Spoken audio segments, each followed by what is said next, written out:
Buenas noches a todos los presentes. Bienvenidos nuevamente al segundo día de ponencias de nuestro primer Congreso de Investigación, Desarrollo, Innovación y Tecnología, impulsando el desarrollo de la tecnología e innovación en la ingeniería civil. En esta oportunidad, les saluda María de los Ángeles, miembro del Directorio de Investigación del Capítulo de Investigación, Desarrollo e Innovación, IDIUPC.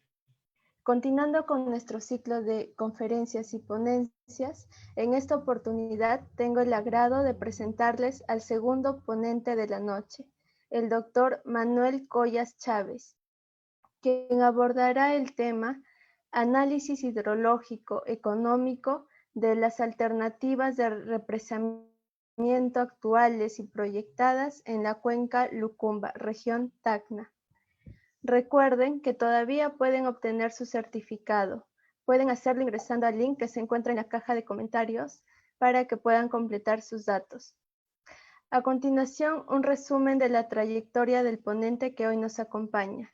El ingeniero Collas es ingeniero mecánico de fluidos de la Universidad Nacional Mayor de San Marcos, maestro en ciencias con mención en gestión ambiental y desarrollo sostenible de la Universidad Nacional Jorge Basadre Grohmann. Doctorado en Ciencias Ambientales de la Universidad Nacional Jorge Basadre Grohmann. Cuenta con más de 30 años de experiencia en estudio de recursos hídricos. Actualmente trabaja como docente en la Universidad Peruana de Ciencias Aplicadas. Además, es especialista en evaluación de recursos hídricos en la Autoridad Nacional del Agua. Amigos, recuerden que pueden dejar sus consultas en la caja de comentarios, las cuales serán recopiladas por el equipo académico para su correspondiente absolución. Muchas gracias, ingeniero, por estar presente en este importante evento. Bienvenido.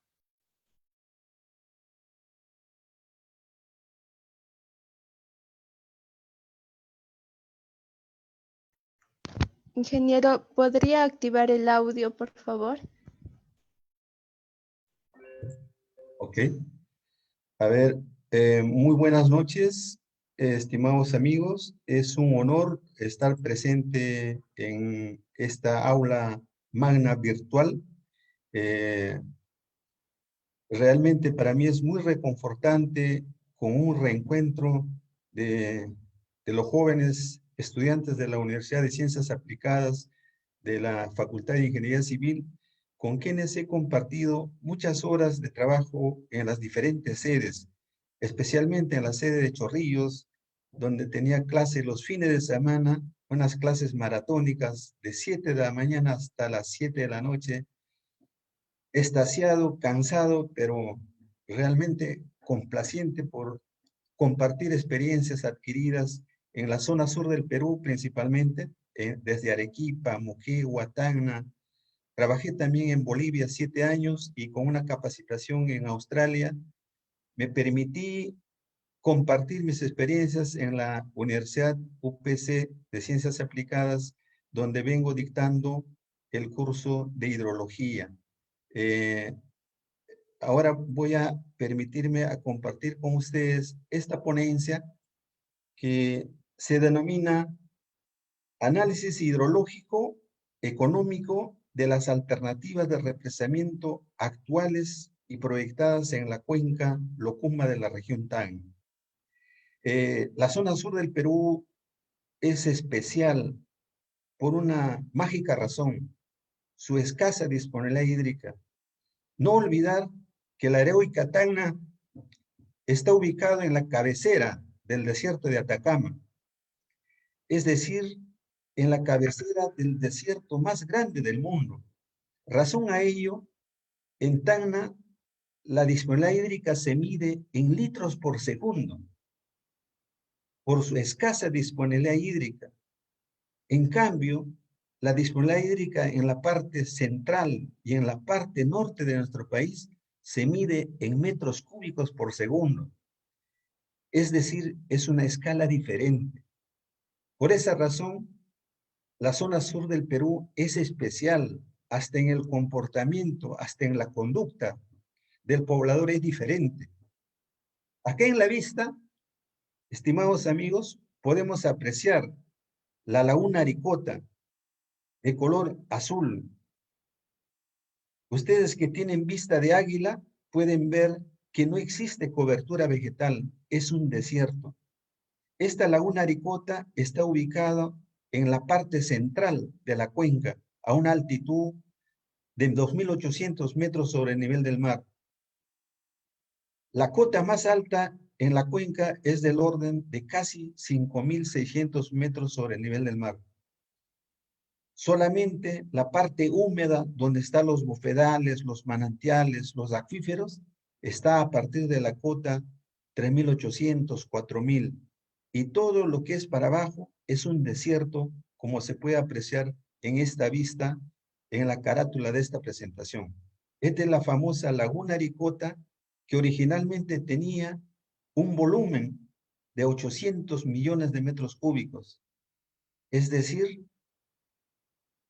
una laguna natural, una represa natural, por decir de alguna manera, que era casi igual que la represa Poechos, ubicada en Piura, que tenía originalmente 1.000 millones de metros cúbicos, y ahora por la acumulación de sedimentos de arrastre y suspensión, solamente tiene una capacidad de almacenamiento de 500 millones.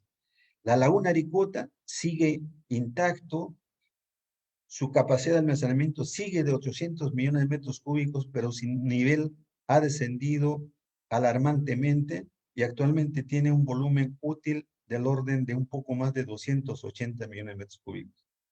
Estimados amigos, en esta ponencia voy a permitirme despabilar un poco una descripción, no solamente de la parte hidrológica, de la cantidad de agua, de su variación en el tiempo, durante el periodo de lluvias, durante el periodo de estiaje, sino también la parte económica, que es vital para el desarrollo de un proyecto. No basta el uso de herramientas modernas que se tienen en hidrología, como por ejemplo el famoso software WIP, el Water Evaluation and Planning System, o por ejemplo el otro software que usamos masivamente, el Hydrologic Modeling System para cálculo de máximas avenidas. No basta usar esas herramientas como adicionales, el Hidroesta, el Minerve, el software, el R, el MATLAB, no es suficiente, el Python tiene que estar acompañado con un análisis económico. Estimados jóvenes, estimados colegas, si el proyecto no es viable desde el punto de vista económico, ningún análisis hidrológico, ningún diseño estructural, por más novedoso que sea, jamás se hará realidad. Razón a ello está siempre presente lo que siempre menciono en clases, la mano invisible de la economía. Es decir, los proyectos tienen que ser rentables desde el punto de vista económico. Los indicadores económicos como la tasa interna de retorno, el valor actual neto, tienen que estar amarrados a las disponibilidades hídricas, como vamos a ver en el desarrollo de esta ponencia. En realidad, cuando trabajé en el sur del país, mucho me interesó analizar la escasa disponibilidad hídrica y estaba muy sorprendido cómo no se aprovechaba la cantidad de agua que se va al mar cada año. En promedio, un poco más de 18 millones de metros cúbicos cada año se va al mar sin ser aprovechado. Y ahí surge la pregunta, si estamos en una zona de desierto, estando en la cabecera del desierto de Atacama, ¿acaso no es viable plantear represas en las diferentes microcuencas del río Locumba? Obviamente, obviamente, la respuesta cae por gravedad, por su propio peso. Razón a ello, los objetivos específicos de este trabajo ha sido analizar la relación de la disponibilidad hídrica con los costos, los beneficios económicos de la represa, de las diferentes represas existentes y proyectadas, como por ejemplo la represa Cayazas, la represa Caliente Santa Cruz, la represa Coltane, Turunturún, Culco, Cularjahuira. Todos esos son nombres aymaras. La nación aymara domina en el sur del país. Razón a ello, el nombre de los cerros, de los ríos, de las represas, son con palabras aymaras. Otro de los objetivos ha sido, colegas, estimados amigos, desarrollar un modelo de simulación hidrológica utilizando la herramienta moderna, el WIP, Water Evaluation and Planning System, un software libre diseñado por el Instituto de Estocolmo, que tiene gran versatilidad no solamente para el análisis hidrológico, sino también para el análisis económico. La zona sur del país, estimados amigos, es como se ve en estas vistas fotográficas, una zona muy accidentada topográficamente, rodeado de volcanes.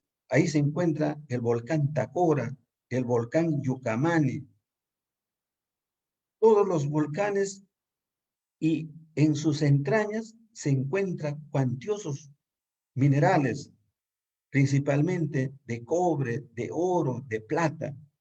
Eso hace, amigos, de que la infiltración, debido a las altas precipitaciones en la zona húmeda, se generen manantiales y se tengan manantiales con alta concentración de boro y arsénico. Es decir, existe una alta contaminación natural. Apelando a una envidiable vista que ustedes tienen, hasta podría decirse vista de águila, en la parte derecha se ve el emplazamiento del río Salado, de color lechosa, como se puede ver. Eso es debido a la alta concentración de boro y arsénico.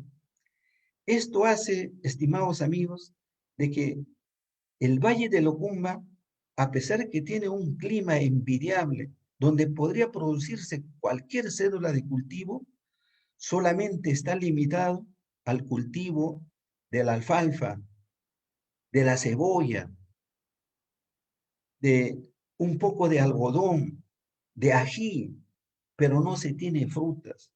Eso fue mi primera impresión cuando llegué hace muchísimos años atrás a trabajar a la zona sur del Perú, a la heroica Tacna. Siempre mi pregunta era, ¿por qué no se tiene fruta en este hermoso valle? Y la respuesta cae nuevamente por gravedad, por su propio peso, debido a la calidad de agua, a la alta concentración de boro y arsénico. Entonces, colegas, el sur del Perú no solamente tiene el problema de la escasa disponibilidad hídrica, sino esa poca cantidad de agua tiene contaminación natural con elementos pesados que son dañinos para la salud. Y no solamente el problema está en cuanto a la disponibilidad hídrica, sino también a la topografía, como se puede ver en esta vista. Por ejemplo, considero que es singular y tal vez única en su género plantear una represa de almacenamiento de 5 millones de metros cúbicos de capacidad en este tipo de configuración topográfica. Esto es una vista de la represa Caliente Santa Cruz, al pie de un volcán, donde la cantidad de agua se incrementa en el periodo de lluvias y tiene alta concentración de fierro, de boro y de arsénico. Haciendo el análisis hidrológico, en esta parte determinamos y cuantificamos que el volumen de almacenamiento máximo de esta represa sería de 5 millones de metros cúbicos de capacidad para dar de agua a todo el sector de riego de Candarave, la margen izquierda de Candarave. Es una provincia altoandina ubicado a una cota de 3.500 metros sobre el nivel del mar. Estimados amigos, acá podemos ver a grandes rasgos el emplazamiento de la cuenca del río Locumba. Como se puede ver, una extensión un poco más de 4.330 kilómetros cuadrados. Esta es su configuración Y en la parte central se encuentra la laguna Aricota, que he descrito hace instantes. Como se puede ver, esta laguna está emplazada casi en la parte central de la cuenca, a una altitud de 2.800 metros sobre el nivel del mar. Recepciona los aportes de dos valiosos ríos de esta cuenca, el río Salado y el río Callazas. Actualmente son aportantes naturales de esta laguna, pero acá se ha planteado el emplazamiento de dos represas. No existe en la práctica, está en los documentos, en los papeles, en los proyectos. Algún día se hará realidad, no lo dudo. Lo que sí está en operación es la represa Cularjahuira, una pequeña represa que originalmente solo tenía 300.000 metros cúbicos de capacidad de almacenamiento. Ahora, gracias a cooperación extranjera, han logrado encimar y almacena hasta 1.000.000 de metros cúbicos de agua en esta zona de Cularjahuira para atender al distrito de Camilaca, ubicada a una altitud casi de 3.800 metros sobre el nivel del mar, una zona agrícola esencialmente, donde siembran esa aromática planta, el orégano. De hecho, por su aroma especial, pienso que todo Lima consume el orégano que se produce en esta zona debido a su calidad incomparable. La zona sur del país, amigos, no solamente es incomparable por las características que les he mostrado, sino también por la escasa precipitación que se tiene en sus cuencas.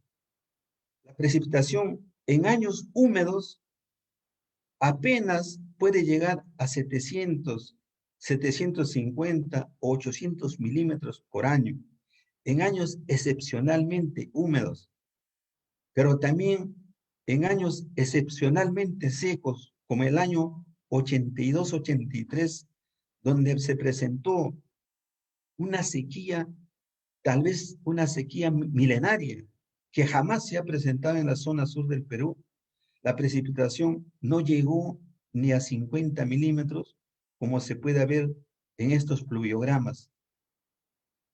Estos gráficos, estimados amigos, corresponden al registro de la precipitación en la parte altoandina de la región Tacna de la cuenca del río Locumba a una cota del orden de 3.500 a 4.500 metros sobre el nivel del mar, que han sido registrados en las estaciones de Tacalaya, en la estación Quebrada Honda, en la estación Suches, en la estación Candarabe, que han sido analizadas minuciosamente para ver sobre todo la calidad de su información, porque un estudio hidrológico, el primer paso es explorar, verificar la calidad de la información mediante técnicas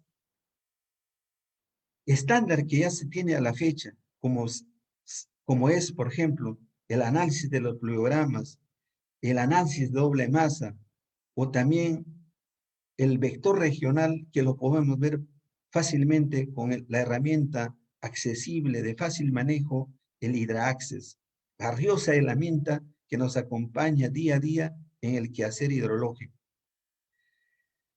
En esta vista, estimados amigos, se puede ver los dos tributarios principales de la laguna Aricota que les mencioné hace un momento, de 800 millones de metros cúbicos de capacidad. Apelando a su vista, a su impresión, a su análisis visual, quiero que observen en la coloración del río que está en la margen izquierda, ese río Salado. Ya el nombre de por sí nos dice algo, salado, es decir, una conductividad eléctrica elevada, un poco más de 3.500 microsien por centímetro. 3.500 microsien por centímetro. Salado, salobre, con alta concentración de boro y arsénico. Y esta en la margen derecha son los aportes del río Callazas, agua de mejor calidad, hasta cuando se juntan no se pueden mezclar fácilmente. En el camino se irán comprendiendo con mayor ternura a medida que van avanzando hacia un elemento común, hacia un vaso común, que es la laguna Aricota. Para el desarrollo de este trabajo, colegas, amigos, se ha tenido que revisar mucha información bibliográfica, desde lo más básico, de los conceptos básicos, de los libros clásicos de hidrología, como por ejemplo el Ventechou, de un hidrólogo, de un inmigrante chino asentado en Estados Unidos, que ha dejado ese memorable libro de hidrología aplicada. Los libros clásicos de hidrología superficial de los mexicanos, de los europeos, todo eso ha sido revisado y matizado también con publicaciones, por ejemplo, del Instituto Ambiental de Estocolmo, de Suecia, quienes son los autores de esa valiosísima herramienta que se denomina el WIP, que nos permite hacer balances hidrológicos, que cuando el modelo está muy bien desarrollado, calibrado y validado, pareciera que supera en velocidad hasta el abrir y cerrar los ojos. Y también, aparte de revisar bibliografía especializada en recursos hídricos, tuve que revisar los costos de los diferentes proyectos de represas que se han efectuado en los últimos años en el Perú a través del Sistema Nacional de Inversión Pública, que ahora ya no existe, el famoso SNIP. Revisé todas las represas que han sido presentadas al Ministerio de Economía para su financiamiento, porque mucho me interesaba conocer cuánto cuesta almacenar en una represa 1 metro cúbico de agua. Siempre pensaba que inclusive por razones de geopolítica no deberían ni mirar el precio para guardar agua en la zona sur del Perú, porque es vital guardar aguas para la zona sur del Perú, porque está ubicado en la cabecera del desierto de Atacama. Razón a ello, colegas, la represa, por ejemplo, Portada del Sol, con código SNIP 968, con un volumen de 0.1 hectómetros cúbicos, tenía un costo de un poco más de 8.700.000. La represa Caliente Santa Cruz, con código SNIP 72360, capacidad de almacenamiento, 4.5 millones de metros cúbicos de capacidad, un costo del orden de 58 millones de soles. La represa Jarumas 2, ubicada en la cuenca del río Sama, en la provincia de Tarata, altitud 4.500 metros sobre el nivel del mar, volumen de almacenamiento 3 millones de metros cúbicos, costo del proyecto 37.175.000. Alpaquire Lupaja, con capacidad de almacenamiento de 0.55 millones de metros cúbicos, costo 11.500.000. La represa de Susapaya, volumen de almacenamiento 0.371 millones de metros cúbicos, costo 16.150.000. Y así se ha revisado un conjunto de represas, no solamente ubicadas en la región Tacna, sino también en la región Moquegua, en la región Arequipa. Hurgué también todas las represas existentes en la zona central del país, ¿no? Con toda esta información almacenada de tipo hidrológico, de tipo económico, ya se empezó a analizar metódicamente, siguiendo las pautas de un estudio hidrológico, lo que nosotros llamamos un análisis exploratorio de toda la información hidrometeorológica. Es decir, verificar la calidad de la información de la lluvia, de los caudales, de la temperatura, de la humedad relativa, de la velocidad del viento. Pero cuando digo esto, no estoy hablando de un valor o de 12 valores del mes, sino de un registro histórico desde el año 1964 al año 2015, con la que se trabajó todo este análisis. Es decir, estamos hablando de un poco más, casi de 47, 40, casi 50 años de registro. Y manejar todo eso, obviamente, ya no es fácil manejar con Excel. Tiene que ser un base de datos, un programa relacionado a base de datos. Trabajé con el software HEC-DSS, Hydrologic Data System, un software poderosísimo para manejo de información hidrológica, ¿no?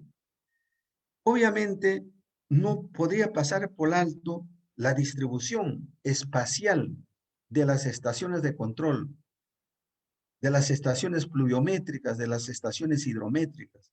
En esta vista, colegas, podemos ver, por ejemplo, el emplazamiento de las estaciones pluviométricas desde la parte baja, la parte media y la parte alta de la cuenca. Ahí tenemos, por ejemplo, a la vista la estación de Vizcachas, la estación Suches, la estación Tacalaya, la estación Vilacota, la estación Quebrada Honda, la estación Camilaca, Candarabe, Cairani, Curibaya, Toquepala, Ilabaya, Locumba y Ite.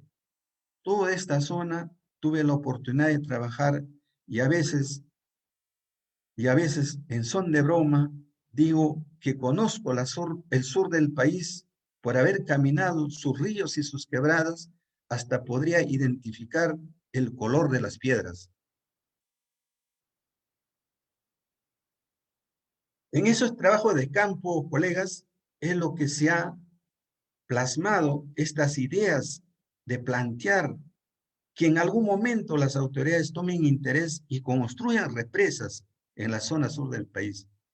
Pero para eso se ha tenido que hacer un análisis hidrológico y demostrar que se dispone de recursos hídricos que no son aprovechados durante el periodo de lluvias. Razón a ello, se formuló este esquema hidráulico que están viendo. Acá tenemos la laguna Suches, por ejemplo, la laguna Suches, una laguna que es aprovechada no solamente para uso agrícola, también es para uso minero. Tenemos la laguna Vizcachas, las aguas subterráneas de este acuífero, tenemos el río Callazas, tenemos el canal Tacalaya, el río Tacalaya, el río Salado que les he mencionado, con alta concentración de boro y arsénico. Y acá, un elemento importante, el río Maure. El río Maure nace en el Perú, en la provincia de Tarata, distrito de Susapaya. Nace en Perú, se emplaza en territorio peruano, luego ingresa a territorio boliviano. La cuenca del río Maure, en el Perú se llama Maure y en Bolivia se llama Maure, es una cuenca muy grande que no solamente nace en el Perú, sino también le pertenece a Chile y a Bolivia. Es decir, una cuenca donde participa 3 países. El Perú con 20% de su área de cuenca, Chile 5% y Bolivia con la diferencia, o sea, un poco más del 70%. Esas aguas no han sido aprovechadas hasta que el año 1996, amigos, se construyó el famoso túnel Covire que pueden apreciar acá, el túnel Covire de una longitud de 9.8 kilómetros de longitud. Actualmente este túnel, colegas, está en operación y eso permite que estas aguas no vayan íntegramente a Bolivia, a perderse, a juntarse, a mezclarse, ser tributario del río Desaguadero y perderse en la provincia de Oruro, en los salares de Popó, de Ururu, Salar de Coipasa. No, de alguna manera hemos aprovechado y estamos aprovechando desde el año 1976 las nacientes del río Maure son captadas en esta zona que se llama Covire y mediante un túnel de 9.8 kilómetros de longitud es captado estas disponibilidades y anualmente se deriva, amigos, en promedio un volumen del orden de 15 millones de metros cúbicos anuales. Toda esta disponibilidad hídrica, que son aguas de excelente calidad, es trasvasado mediante esta obra hidráulica y a través de un dique en el sector de Cano y otro túnel que lo denominamos Ichicoyo, es trasvasado a la región Tacna hacia la laguna Aricota. Diría yo que es la obra hidráulica más importante que se ha construido en los últimos 30 años en el sur del Perú. Actualmente, su ejecución sería casi imposible por muchas razones, no solamente de carácter económico, principalmente de carácter social. Es muy probable que Bolivia no hubiera permitido que se construya esta obra. Es muy probable que Chile, que todos se hubieran opuesto, pero esa vez teníamos agallas, teníamos decisión y se hizo la obra. Cuando entró en operación, empezaron las protestas, pero ya la obra estaba hecha.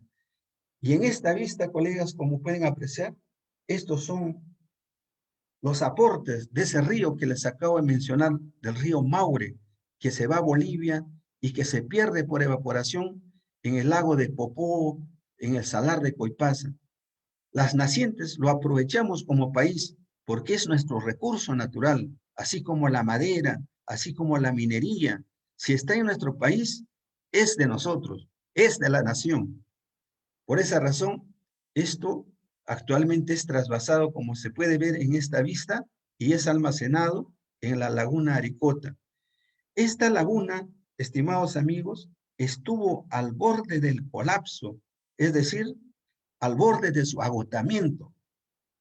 Llegó a tener 20 millones de metros cúbicos. De 800 millones de metros cúbicos, llegó a tener 20 millones. Es decir, estaba a punto del colapso. Felizmente, debido a muchas intervenciones de carácter estructural y no estructural, se ha logrado recuperar el volumen de agua de la laguna Aricota. De 20 millones que estuvo al borde de su muerte, actualmente tiene un volumen de un poco más de 230 millones de metros cúbicos. Y esta laguna, estimados colegas, tiene importancia, trascendencia, porque aguas abajo de esta laguna hay dos centrales hidroeléctricas, que se llama la central hidroeléctrica Aricota 1 y central hidroeléctrica Aricota 2.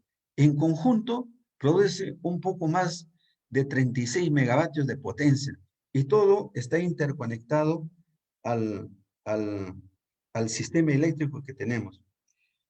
Pero no solamente es importante para la generación de energía hidroeléctrica, sino también las aguas que salen de esta laguna permite regar un poco más de 1.700 hectáreas en el Valle de Locumba y existe en la parte final de la cuenca una irrigación que se llama la irrigación ITE, donde se tiene una extensión de cerca de 2.000 hectáreas. Es decir, si esta laguna hubiera fenecido, hubiera colapsado, las centrales hidroeléctricas hubieran quedado inutilizados. El valle de Locumba hubiera fenecido y la irrigación ITE ya no existiría más.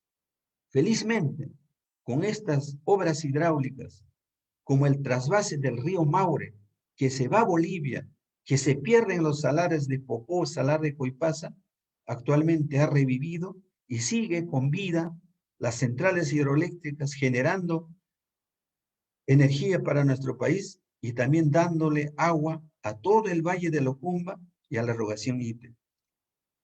Este esquema hidráulico, estimados amigos, es vital para el desarrollo de un modelo hidrológico de simulación.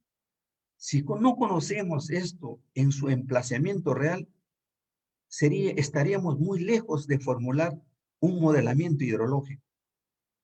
Por esa razón, estimados amigos, cuando uno desarrolla un estudio hidrológico, si conoces la cuenca, si conoces hasta el color de las piedras, puedes decir que tienes el 50% del estudio en las manos, en la mente, en el corazón.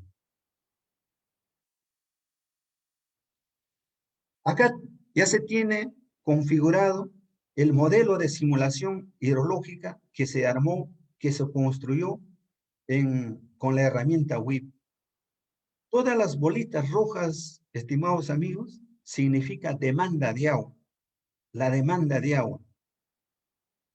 Y no solamente se incorporó la demanda de agua para uso de la central hidroeléctrica, sino también la demanda de agua para uso agrícola, la del Valle de Locumba, que acabo de mencionarlos, la del Valle de Curibaya, de Camiara, de la irrigación ITE, también para uso minero de la SAO del Perú, Cooper Corporation, para su unidad minera de Toquepala.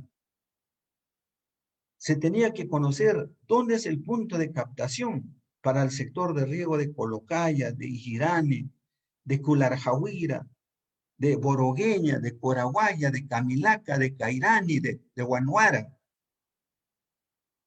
Son lugares que las he caminado y siempre dije, lo tengo que plasmar en un modelo de simulación. Me fascina ver cómo una herramienta computacional puede reproducirte y puede aproximarse al comportamiento de la naturaleza.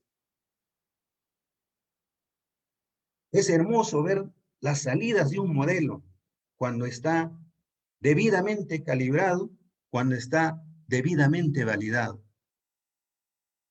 Este modelo de simulación permitió efectuar una comparación para el escenario sin proyecto y para el escenario con proyecto. Es decir, se le pregunta al programa, al modelo, ¿cuánto es la disponibilidad hídrica para el escenario sin proyecto? ¿Cuánto es la disponibilidad hídrica para el escenario con proyecto?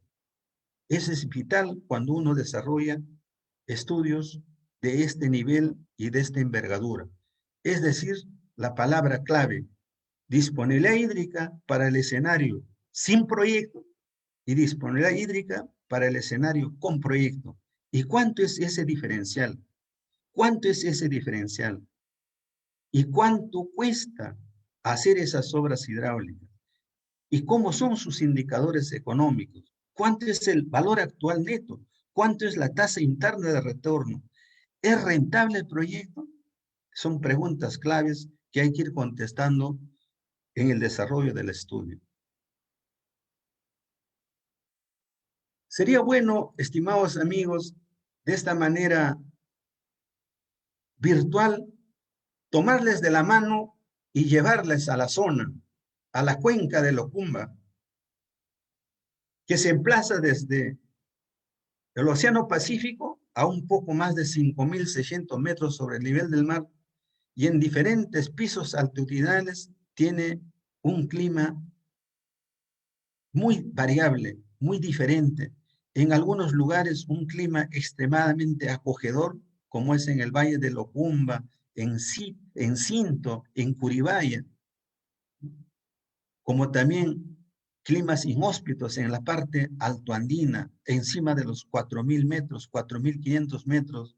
Cuando uno amanece y uno sale del campamento, los pequeños arroyos que se tienen ya no fluyen, sino están congelados debido a la temperatura que en las madrugadas fácilmente pueden alcanzar menos 20, menos 25 grados bajo cero. En toda esa zona se ha cuantificado la demanda de agua, amigos, en los sectores de riego de la parte alta, es decir, en la provincia de Candarave, a una cota de 3.800, 3.700 metros sobre el nivel del mar, donde se tiene una extensión de un poco más de 4.500 hectáreas, una zona estrictamente ganadera. Y cuando digo ganadera, significa una cédula de cultivos donde predomina la alfalfa. Alfalfa, full ganados, leche, queso, y a dónde venden su producto. Obviamente es vecino de la unidad minera de Toquepala, a esa unidad. Como ven, estimados amigos, siempre está presente la mano invisible de la economía. La mano invisible de la economía.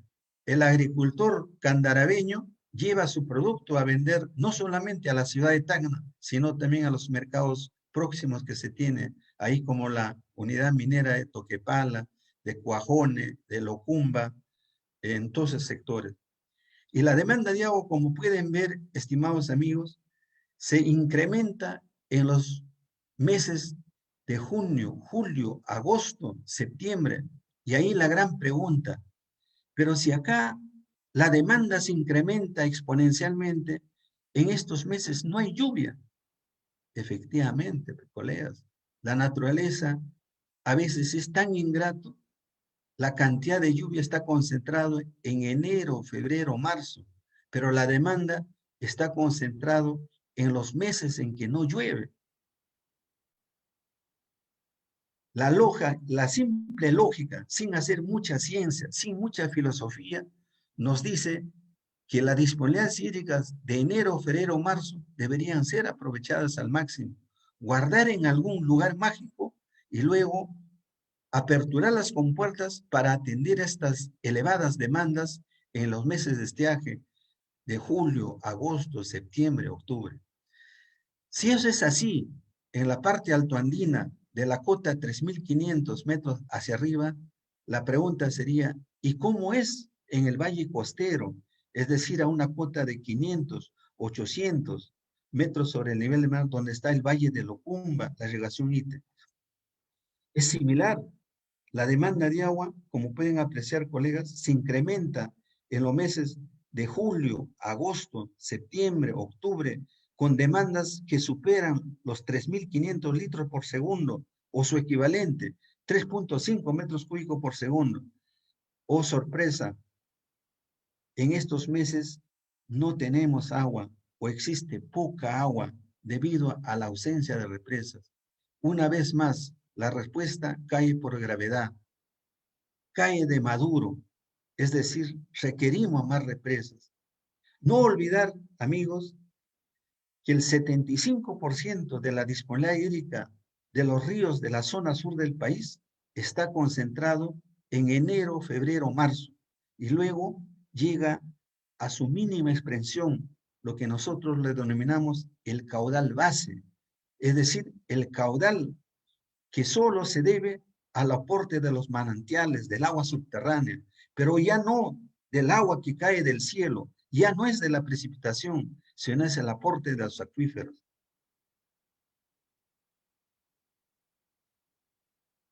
Obviamente, cuando uno desarrolla un modelo hidrológico, si bien es fascinante ver los resultados, también diría yo, de igual pasión y sensación se ve cuando uno calibra un modelo hidrológico. Yo diría, es como de un gran viaje a un lugar soñado, pero antes de pisar su primer plazuela, tienes que ver si aún estás en sueño o ya estás pisando realidad. Eso nos pasa cuando hacemos un modelo hidrológico. Si bien ya está construido, si bien ya corre, salen los hidrogramas, sale la lluvia, sale el caudal, pero la pregunta es, ¿está calibrado tu modelo? ¿Está validado tu modelo? Y si estuviera calibrado, ¿cuánto es el índice de Nash? ¿Cuánto es el índice de Bayes? Y de acuerdo al valor, te alegras o te entristeces. A veces te enojas. Cuando el Nash es superior a 0.7, es una felicidad inmensa, que tal vez solo lo puedes comparar con la ilusión que tiene un músico por su trova. Algo así es para un hidrólogo calibrar un modelo. O cuando el índice de Bayes se acerca a 0, uno se alegra, uno se alegra. Pero a veces la suerte no nos acompaña. A veces el índice de calibración no llega ni siquiera a arañar los valores de 0.3, 0.4. Y cuando sucede eso, uno se entristece. Cuando uno ve las gráficas, tienen que parecerse, ser similar el registro histórico con el reproducido matemáticamente, por lo que te ha dado el programa, el software, la herramienta. Si son parecidos, uno se alegra. Es incomparable esa emoción. Como se puede ver acá, en esta gráfica, colegas, se ve la calibración que se ha desarrollado con los volúmenes de almacenamiento de la laguna Aricota. La línea azul significa el volumen almacenamiento histórico registrado ahí con equipos que se tienen. Y el rojo es el producido matemáticamente por el modelo. No son iguales, pero son parecidos. Matemáticamente, acudo al índice de Nash y acá salió un poco más de 0.78. Realmente una inmensa felicidad al ver esos resultados. Y no solamente hay que calibrar un modelo. Acá, por ejemplo, se calibró tomando en consideración un periodo de tiempo del año 1968 al año 1987. Se tomó esa muestra y se reprodujo matemáticamente y salió un índice de Nash bastante aceptable.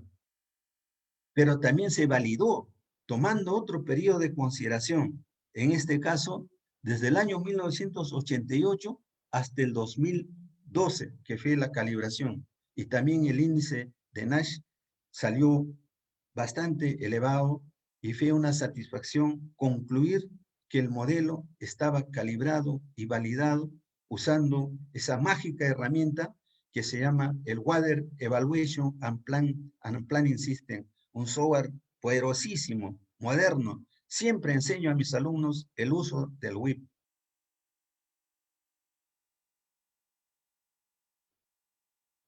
Bueno, colegas, como hemos visto la cuenca sin ninguna represa, parece que ya es hora y es oportuno presentar la cuenca ya con las represas proyectadas. Eso es lo que se hace en ingeniería. Si bien no está físicamente emplazado estas represas, en algún momento se tiene que hacer esa represa, se tiene que hacer esa represa.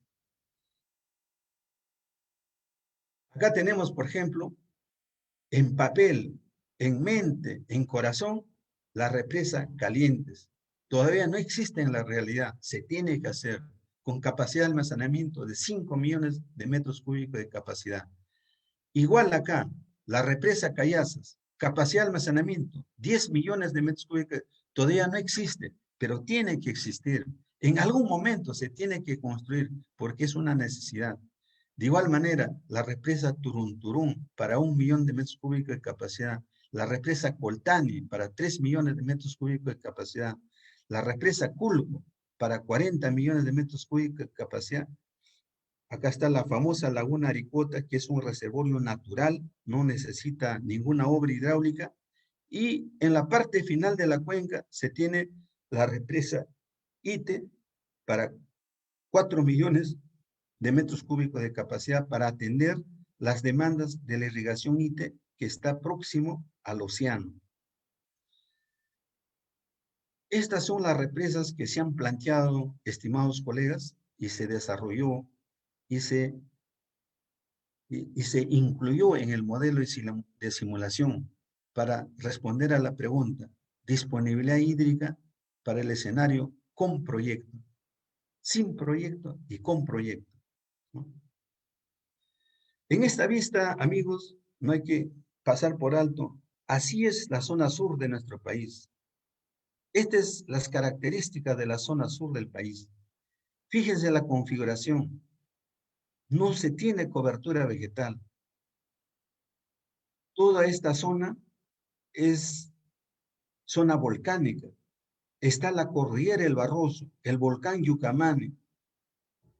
Y en sus entrañas no solamente se tiene acuífero, sino se tiene muchos denuncios mineros. A la fecha hay un poco más de 970 denuncios mineros en toda esta zona, en toda la zona sur del Perú. Está regado de cobre, de plomo, de oro, de plata. En realidad somos un país Es muy rico en minerales en la zona sur del Perú. El problema es la escasa disponibilidad hídrica y esa poca disponibilidad hídrica tiene alta concentración de metales pesados. La idea de las represas, como esto, por ejemplo, la represa Caliente Santa Cruz, es guardar las aguas del periodo de lluvias y luego en el periodo de estiaje, cuando no llueve, aperturar las compuertas e incrementar la disponibilidad hídrica como se ve en este gráfico. Esto es lo que en hidrología, amigos, se denomina la regla de operación de una represa. La regla de operación de una, algunos libros lo llaman política de operación de la represa. Es decir, mediante un modelo de simulación hidrológica, uno establece cuál es el caudal óptimo que se puede sacar de esta represa, en este caso, de la represa Caliente Santa Cruz. Esta regla de operación me dice que en enero, febrero, marzo, no debo sacar agua, debo guardar el agua, porque es el periodo donde se va agua al mar, se va agua al océano. Pero ¿cuál es la idea, colegas? Guardar esa disponibilidad hídrica en la represa y luego, a través de una regla de operación en función a la demanda, aperturar la compuerta y atender la demanda. Para eso ese es el objetivo de un proyecto, de una represa. Y acá tenemos ya la simulación, el resultado de simulación. ¿Cómo sería el funcionamiento de la laguna Aricota si no hiciéramos nada de nada?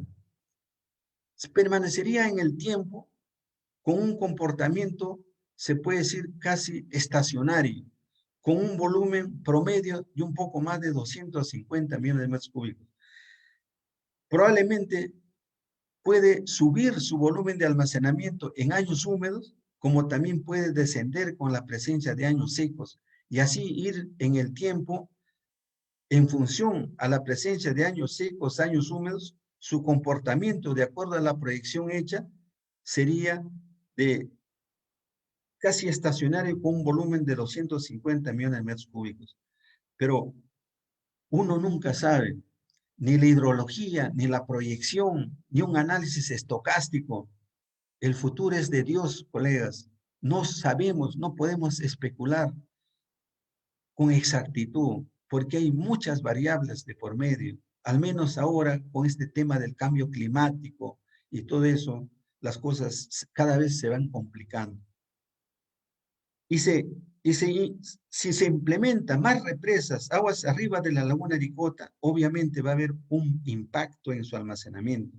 Pero obviamente, durante el trabajo de investigación, se hizo un conjunto de recomendaciones para no dañar su estabilidad de la laguna Aricota.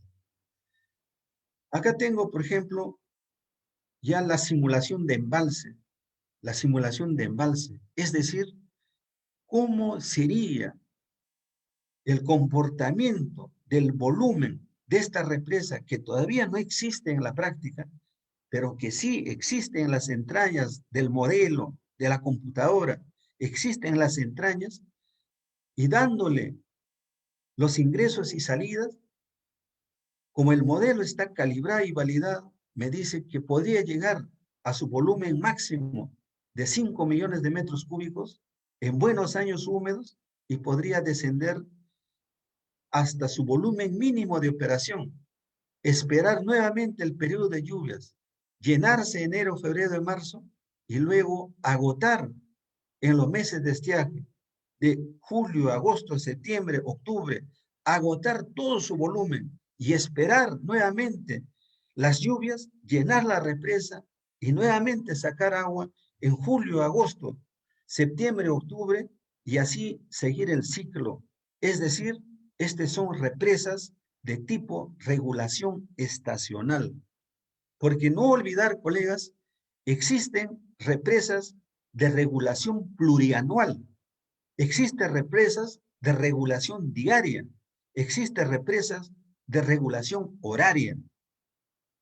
Cada uno tiene su motivo, tiene su fin.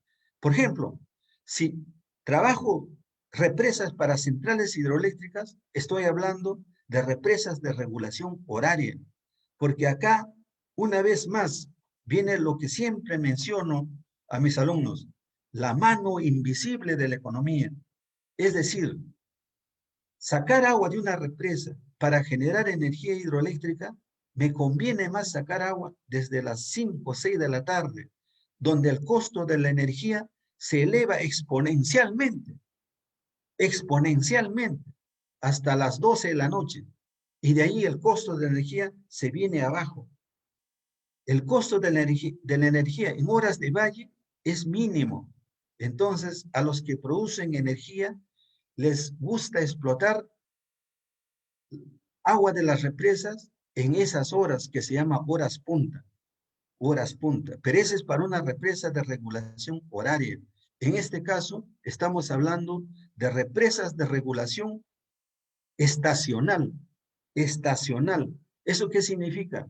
Aprovechar las aguas del periodo de lluvias de enero, febrero, marzo, guardar en una represa, esperar el mes crítico de estiaje, junio, julio, agosto, aperturar la compuerta y de acuerdo a la regla de operación, sacar aguas de la represa y atender mi demanda. Así se formuló en el modelo y estas son las respuestas del modelo. Realmente quedé maravillado cuando vi estos gráficos, estos resultados, cuando le pregunté al modelo cómo era su comportamiento. Me botaba los volúmenes máximos, los volúmenes mínimos, los volúmenes máximos, los volúmenes mínimos.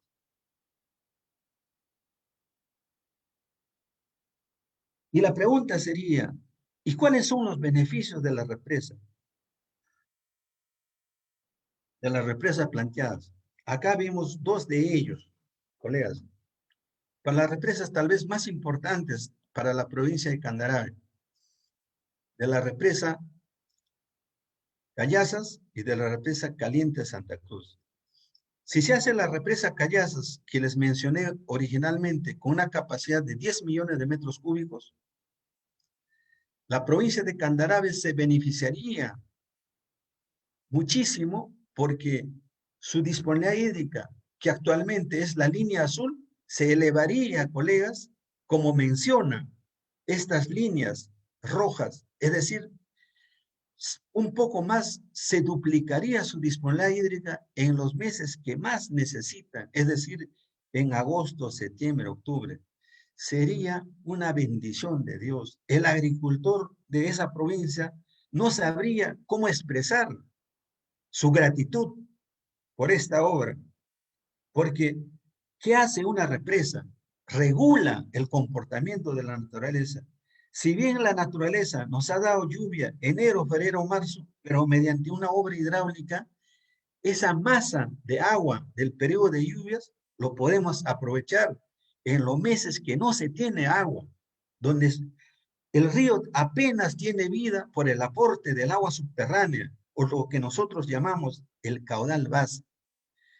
En los dos casos, colegas, como pueden apreciar, en el escenario con proyecto se incrementa casi al doble la disponibilidad hídrica de estos sectores de riego, la de Callazas, la de Caliente Santa Cruz. De igual manera, en la parte final de la cuenca, en la zona de Ite, ¿no? En la zona de Ite, ya no se iría al mar mucha agua como actualmente se produce, sino ya sería muchísimo menos porque todo quedaría guardado en las represas que les he mencionado como Turunturún, Coltani, Cularjahuira, Culco, etc. Ok, estimados amigos, yo sé que hay muchas cosas que va quedando en el tintero, pero me imagino que en la etapa de preguntas podría aclarar o despabilar algunas cosas que se va quedando en el tintero. Esta vez quiero entrar un poco más a la parte económica, o como vuelvo a reiterar, la mano invisible de la economía, que es lo fundamental en la vida y mucho más fundamental en los proyectos, porque si no se tiene un valor actual neto mayor a cero, una tasa interna de retorno mayor al mercado, nuestro proyecto no será viable. No será viable. Razón a ello, se analizó todas las represas de la zona sur del Perú. Se relacionó el costo de la represa, en millones de soles y también sus indicadores económicos para cada una de las represas. La idea era determinar cuánto cuesta almacenar 1 metro cúbico de agua en la zona sur del país. Es decir, si alguien viene a la Universidad UPC y pregunta cuánto costaría sin 1 millón de metros cúbicos de capacidad de almacenamiento una represa, bastaría multiplicar por el costo de 1 metro cúbico, que es alrededor de 31 soles por metro cúbico, como vamos a ver en las láminas siguientes. Acá, estimados amigos, se ve el emplazamiento de otra represa. Esta es de la represa Culco. Como pueden ver, en la zona sur del Perú se tiene una topografía muy accidentada, como pueden apreciar, muy accidentada. No existe otros lugares, lamentablemente. No es como el norte. El norte, la topografía es totalmente diferente. Yo he andado por mi trabajo, yo trabajo en la Autoridad Nacional del Agua y he andado por la zona de Poechos, he estado en Zarumilla, he estado en Tumbes, he ingresado al territorio ecuatoriano y es totalmente diferente. Realmente cuando caminaba por esos lugares, en mi mente seguía la topografía de la zona sur del Perú. Y cuando caminaba en el norte, viendo las represas, yo decía, soy afortunado, porque tengo ese privilegio de conocer una zona totalmente accidentada como es Tacna y como es el norte del Perú, totalmente diferente, totalmente llano. Razón a ello, la represa Poechos tiene pues una capacidad de almacenamiento original de 1.000 millones de metros cúbicos y ahora está solamente con 500 debido al volumen muerto, a la acumulación de sedimentos. ¿Ya? Razón a ello, estimados amigos, también me permití clasificar cuánto sería el costo por metro cúbico de agua en la región de Arequipa. Después de revisar mucha información, concluí que en Arequipa, debido a su topografía un poco mejor que de Tacna, el costo sería un poco más de 2.63 soles por metro cúbico. En Moquegua, un poco más de 3.72 soles por metro cúbico. En Ayacucho, 11.14 soles por metro cúbico. Ancash y La Libertad, un poco más de 0.6 soles por metro cúbico. Lima y Junín, casi 9 soles por metro cúbico. Acá viene lo interesante. Tacna, la heroica Tacna, 33.4 soles por metro cúbico. Eso es la realidad, colegas. Eso es la realidad. Eso es la realidad. Pero acá yo considero que no solamente se debe tomar en cuenta la mano invisible de la economía, sino también geopolítica. Tacna es vecino de Chile. Colegas, el canal que lleva agua a la ciudad de Tacna, donde habitan un poco más de 350.000 compatriotas, el canal Uchusuma, 17 kilómetros del canal Uchusuma, está emplazado en territorio de Chile, amigos, para que lo sepan. 17 kilómetros de canal está en territorio de Chile. Y eso nuevamente ingresa a territorio de Perú a través del túnel Huaylilla Sur y a través de la quebrada Vilavilani ingresa a la heroica Tacna en la Bocatoma Chuchuco, en toda esa zona. Entonces, Tacna es especial por esa razón. Entonces, no solamente se debe considerar la parte económica, sino también la parte geopolítica. Y finalmente, colegas, todo tiene su final. Llegamos a la etapa de conclusiones y recomendaciones. Y obviamente, de hecho, debe haber muchas preguntas que con todo gusto los abordaré.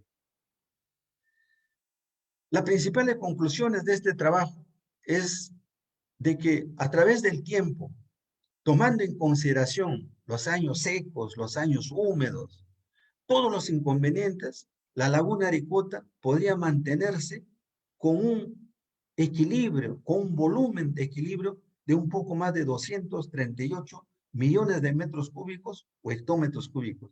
De acuerdo al análisis hidrológico efectuado, el caudal de ingreso y el caudal de salida a este hermoso vaso es más o menos del orden de 92 millones de metros cúbicos por año. La operación de las represas, que aún no existen en la práctica, sino está plasmado en los modelos hidrológicos, en los documentos, en los expedientes, como se llama la represa Callazas, la represa Caliente Santa Cruz, van a beneficiar muchísimo a esos sectores de riego de Candarave, de Santa Cruz. Su disponibilidad hídrica se va a incrementar, se va a duplicar en el periodo de estiaje. Y no hay que tener miedo a la construcción de represas, no va a hacer daño. De acuerdo a la simulación hidrológica, va a disminuir un poco el caudal de ingreso a la laguna Aricota, pero eso se puede remediar disminuyendo el nivel de filtraciones que existe en la laguna Aricota. Finalmente, amigos, el costo promedio de agua almacenada en Tacna es de 33.4 soles por metro cúbico, frente a 6.8 soles por metro cúbico de otras regiones del país, como el norte, por ejemplo, debido a muchos factores, como mencioné, a la topografía, a la geología, ¿no? Aún así, haciendo un análisis económico, el valor actual neto y la tasa interna de retorno son positivos, es decir, son proyectos totalmente viables. Obviamente, con todo este trabajo, no dejaría recomendar que hay que medir todas las variables hidrológicas, tenemos que medir principalmente la precipitación, la descarga. Para ello, estimados amigos, tenemos que instalar estaciones hidrometeorológicas que midan caudal, que midan lluvia, temperatura, humedad relativa, viento, de manera permanente. No que vaya un observador y tomar información a las 6 de la mañana, al mediodía, en la tarde. Eso no es, colegas, tiene que ser un registrador automático que tome información de manera permanente. Eso es lo que nosotros llamamos una serie continua, no un valor discreto, una serie continua. Por eso se llama hidrología serie de tiempo. Las empresas que están beneficiándose, como es la empresa de generación de energía hidroeléctrica, como es en Ejesur, tiene que matricularse, tiene que hacer trabajos, como por ejemplo disminuir el nivel de filtraciones en la laguna Aricota. También para que los proyectos sean más viables, para que sea más interesante, para que lo vea un economista y diga qué valioso es tu proyecto, necesitamos valorar los proyectos tomando en consideración por otros detalles, ya no solamente de disponibilidad hídrica, de la parte hidrológica, de la calidad de agua, sino tomando en consideración la disminución de la erosión, de transporte de sedimentos, de control de máximas avenidas. Y finalmente, amigos, un detalle técnico. Se tiene que ver la calidad de agua, se tiene que estudiar la calidad de agua. Ahí nos falta hacer más trabajos, nos falta más trabajos de investigación en la parte de hidroquímica. ¿Cómo podemos por lo menos disminuir la concentración de boro y arsénico de los diferentes ríos, de los diferentes tributarios, de ese río tan importante que es el río Locumba en la zona sur del Perú? Estimados amigos, muchísimas gracias por su paciencia, su tiempo. Ojalá en la etapa de preguntas pueda aclarar algunas dudas, algunas consultas. No me queda más que agradecerles y un fuerte abrazo a todos ustedes. Muchísimas gracias.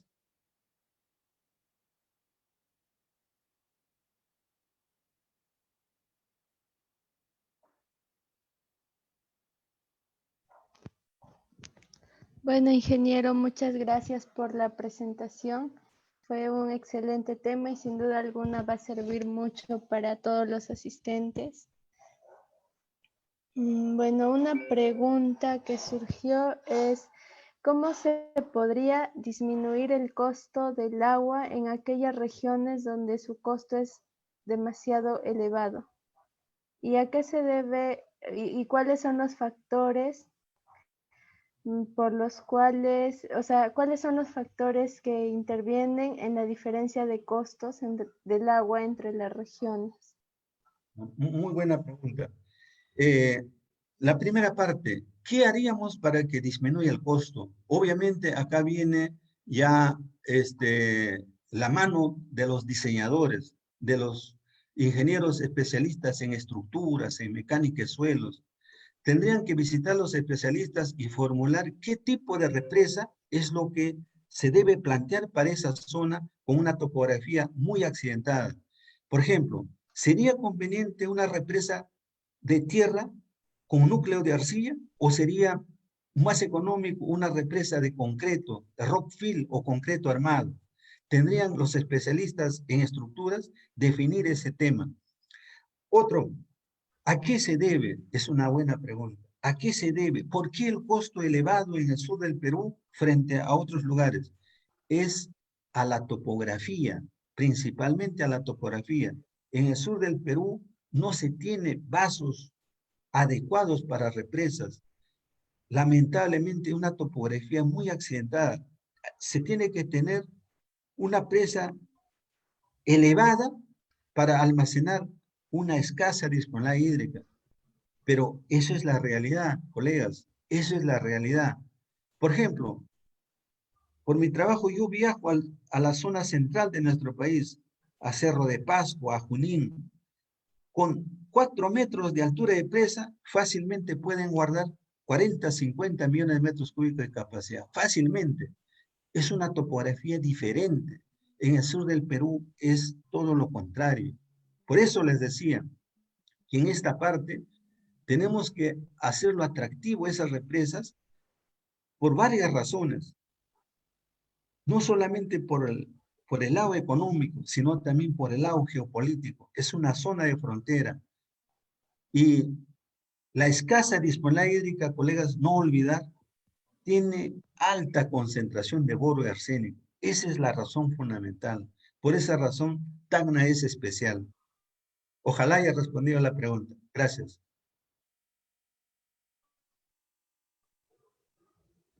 Responder. Me dicen que ahora Rogelio tiene una pregunta que él se la va a hacer llegar. A ver, buenas noches. Espero me puedan escuchar. Y Sí, sí, Rogelio.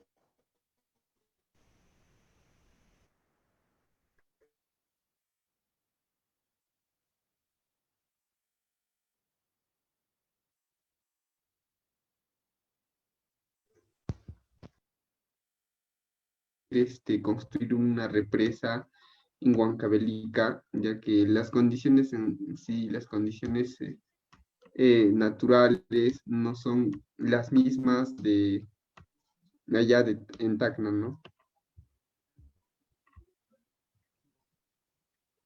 Claro, eh, efectivamente, la topografía es pues diferente y me imagino también las disponibilidades hídricas son diferentes.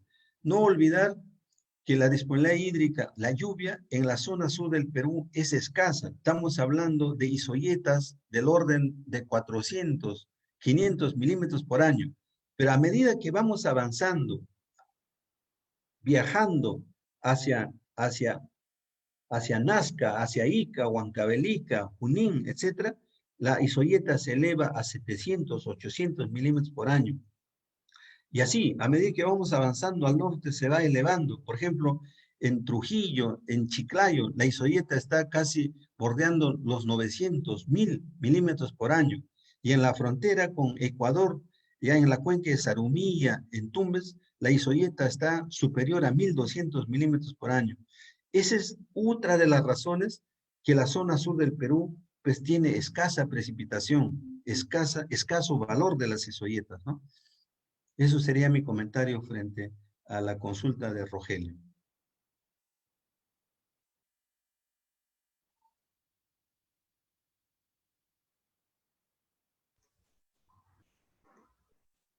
Bueno, ingeniero, me parece que ya no hay más consultas de parte de los chicos. Nuevamente agradecerle por la presentación, por su tiempo, por este interesante tema. ¿Algunas palabras finales de su parte? Bueno, solamente agradecerles y realmente para mí ha sido un honor. Nunca he hecho una disertación mediante esta vía, es la primera vez. Eh, eh, bueno, siempre hay un primer momento, esto ha sido, ya la próxima supongo que lo haré mejor con toda esta experiencia. Eh, y nada, solamente agradecerles a ustedes, al comité organizador, en especial al colega Rogelio, a ti, María de los Ángeles, a todos los jóvenes que han hecho posible este evento. Realmente no estaba programado dentro de mis actividades. Los sábados yo tengo clase alrededor de 10 horas, a pesar que he estado agotado, cansado, al borde del colapso. Yo dije, no puedo defraudarlos, haré la presentación, sacaré energía de donde no hay y espero no defraudarlos.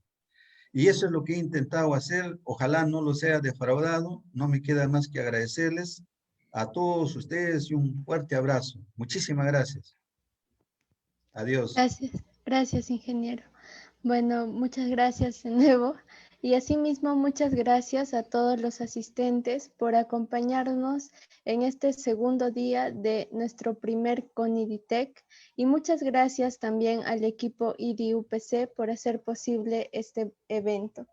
Por último, quiero invitarlos para que puedan asistir el día de mañana, en el que continuaremos con nuestro tercer y último día de ponencias, las que serán impartidas por el ingeniero Milton Mamani con su tema Geología aplicada a la Ingeniería Civil, Introducción al modelamiento con Plaxis en túneles, y por el equipo de estudiantes que ganó el concurso de redacción técnica comunicativa en el último CONEIC 2020. El tema es Sistema de reforzamiento ante la vulnerabilidad sísmica y agentes erosivos de viviendas de adobe, mediante mallas de maguey tarrajeadas con mezcla de barro y savia del tronco de maguey en zonas rurales. A la distancia, deseamos a todos bienestar y tranquilidad, a ustedes y a sus familias. Los invitamos a seguirnos en nuestras redes sociales de IDIUPC, en Facebook, Instagram y LinkedIn, para que estén informados sobre más proyectos de investigación y de igual manera sobre futuros talleres y webinars. Asimismo, recuerden que pueden ponerse en contacto con nosotros en cualquier momento. Buenas noches y cuídense mucho.